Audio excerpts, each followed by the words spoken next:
અંકલેશ્વર નગરપાલિકાનું વર્ષ 2026-27નું 108 કરોડનું વિકાસલક્ષી બજેટ મંજૂર. ચૂંટણી પૂર્વે નવા કરવેરા વગર પ્રજાને રાહત. અંકલેશ્વર નગરપાલિકાની સામાન્ય સભામાં આગામી નાણાકીય વર્ષ 2026-27 માટેનું 108.45 કરોડનું અંદાજપત્ર સર્વાનુમતે મંજૂર કરવામાં આવ્યું છે. ઇન્ચાર્જ પ્રમુખ ભાવેશ ખાસની અધ્યક્ષતામાં યોજાયેલી આ મહત્વપૂર્ણ બેઠકમાં રજૂ કરાયેલા બજેટમાં શહેરના આધુનિકીકરણ અને માળખાગત સુવિધાઓ પર વિશેષ ભાર મૂકવામાં આવ્યો છે. આ બજેટમાં 90.88 કરોડની અંદાજિત આવક સામે 99.70 કરોડના ખર્ચનો અંદાજ રાખવામાં આવ્યો છે, જે અંતે 8.75 કરોડનું પુરાંતવાળું બજેટ બની રહે છે.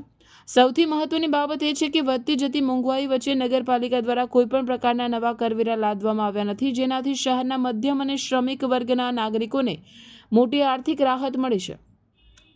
શહેરના ભૌતિક વિકાસને નવી ઊંચાઈએ લઈ જવા માટે બજેટમાં કેટલાક મહત્વાકાંક્ષી પ્રોજેક્ટ્સની જાહેરાત કરવામાં આવી છે, જેમાં યુવાનો માટે આધુનિક સ્પોર્ટ્સ કોમ્પ્લેક્સનું નિર્માણ, શહેરની સુંદરતામાં વધારો કરવા માટે મુખ્ય માર્ગોને આઇકોનિક રોડ તરીકે વિકસાવવા, વિવિધ ટ્રાફિક સર્કલોનું નવીનીકરણ અને અંકલેશ્વરના પ્રવેશદ્વાર પર ભવ્ય એન્ટ્રી ગેટ બનાવવા જેવા કામોનો સમાવેશ થાય છે.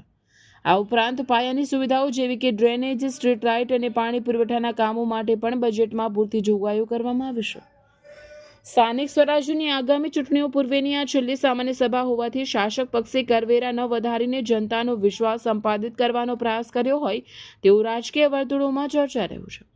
જો કે આ બજેટ સભા શાંતિપૂર્ણ રહી ન હતી, કારણ કે વિપક્ષ કોંગ્રેસે આ બજેટને માત્ર આંકડાની માયાજાળ ગણાવીને ઉગ્ર વિરોધ નોંધાવ્યો હતો. વિપક્ષી નેતાઓએ આક્ષેપ કર્યો હતો કે બજેટમાં મોટા પ્રોજેક્ટ્સની વાતો કરવામાં આવી છે, પરંતુ જમીની હકીકત અલગ છે. કોંગ્રેસે પાલિકાના વહીવટમાં વ્યાપેલા કથિત લાંચકાંડ અને ભ્રષ્ટાચારના મુદ્દે પણ શાસક પક્ષને આડે હાથ લીધો હતો. આજે જનરલ બોર્ડનું આયોજન થયું હતું. 1 થી 42 સુધીના કામો હતા.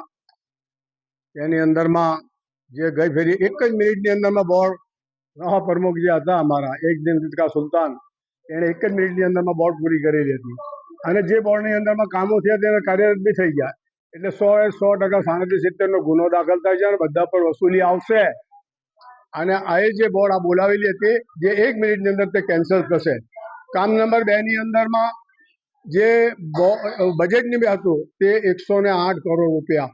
108 કરોડની સામે મેં ગણતરી કરી કે એમાં ભ્રષ્ટાચાર કેટલા કરોડોનું તે પણ મેં એમને વાતો કરી. મારા ખ્યાલથી 15% લેખે જો 86 કરોડનું બજેટ ગયા વર્ષની અંદરમાં મંજૂર કરેલું છે, તો 15% લેખે તેવા દલાલી કેટલા રૂપિયા ગઈ તે બી બજેટમાં આવવું જોઈએ. આ બધા શબ્દો 1 થી 24 સુધી અમે લડત ઉપાડી.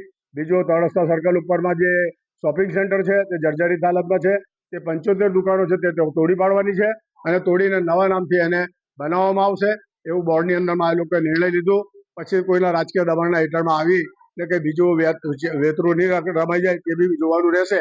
કારણ કે આવનારા દિવસોની અંદરમાં આ જો મિલકત ઊભી થશે તો નગરપાલિકાને કરોડો રૂપિયાનો ફાયદો થશે. પણ મને લાગે છે જ્યાં સુધી આ રાજકીય દબાણ હેઠળ આ દબાઈ જશે. બાકી તો બધા બોર્ડોની અંદરમાં કામો લેવાયા છે. એકચ્યુઅલી જો સરકાર પૈસા રૂપિયા આપતી હોય ગ્રાન્ટોના, એ ગ્રાન્ટના રૂપિયા કોઈ બીજી ગ્રાન્ટમાં વાપરી શકે નહીં. 1,58,00,000 રૂપિયા ખોટી રીતે વાપરી નાખ્યા છે આ લોકોએ. અને તે ગ્રાન્ટ ફેરવવા માટે પણ એમણે અહીંયા આ બોર્ડમાં લાવેલા હતા.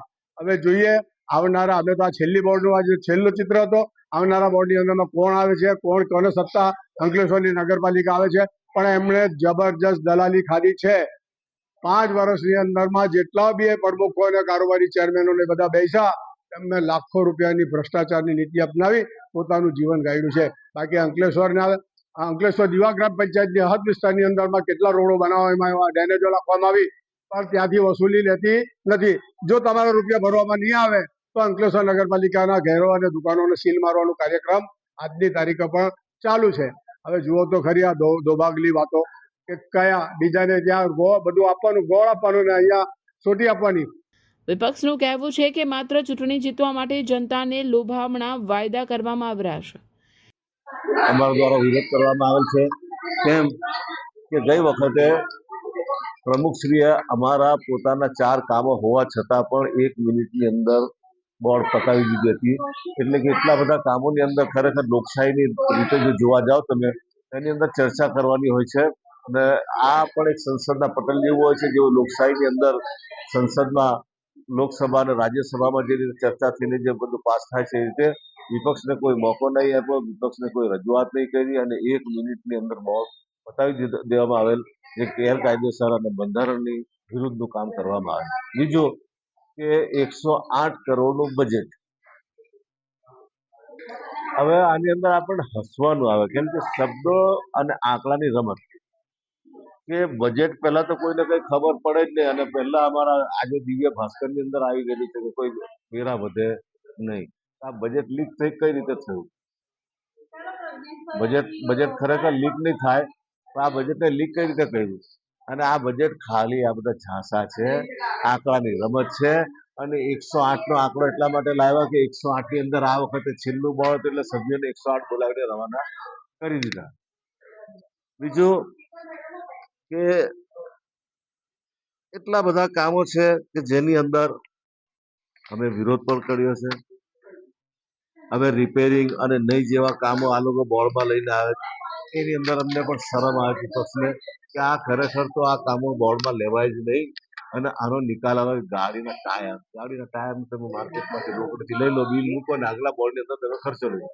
આમ એક તરફ વિકાસના દાવા અને બીજી તરફ ભ્રષ્ટાચારના આક્ષેપો વચ્ચે અંકલેશ્વર નગરપાલિકાનું આ બજેટ શહેરના રાજકીય વાતાવરણમાં ગરમાવો લાવી દીધું છે. આ બજેટની અંદર ગયા વખતે આપણે 86 કરોડનું બજેટ સુધારાનું બજેટ મંજૂર કરવામાં આવ્યું. હવે નગરપાલિકા આપણી કેટેગરી બમાંથી અ કેટેગરીમાં આવી ગઈ એટલે આપણા ખર્ચના ધોરણો અને વિકાસના કામોને પણ ગતિ મળી છે. આમાં આપણે એક નવા જે રસ્તા બનાવીએ છીએ એને આઇકોનિક તરીકે ડિક્લેર કરીએ છીએ. આપણે નવા ટાઉન હોલ ને રિપેરિંગ છે અને સુંદરતામાં વધારો કરવો, સ્પોર્ટ કોમ્પ્લેક્સ બનાવવા અને આપણા જે નજીકના વિસ્તારો છે એને સફાઈ રાખીને ચોખ્ખાઈ રાખવા માટે ઘણા બધા આયામો છે. સફાઈના મશીનો છે મોંઘા એ દરેક લાવીને શહેરની સુંદરતામાં વધારો કરવા માટેના નવા આયામો છે. જેવી રીતના ગેટ છે, સર્કલ્સ છે, એ બધા બનાવવાનું આયોજન છે. એના અનુલક્ષીને આ બજેટની અંદર વધારો કરવામાં આવ્યો છે અને શહેરને સુંદર બનાવીને સ્વચ્છ બનાવવા માટેની એક પહેલ કરવામાં આવી છે. હાલની તારીખમાં પ્રજાલક્ષી પ્રોજેક્ટમાં આપણે એક આઇકોનિક રોડનું કામ ચાલે છે.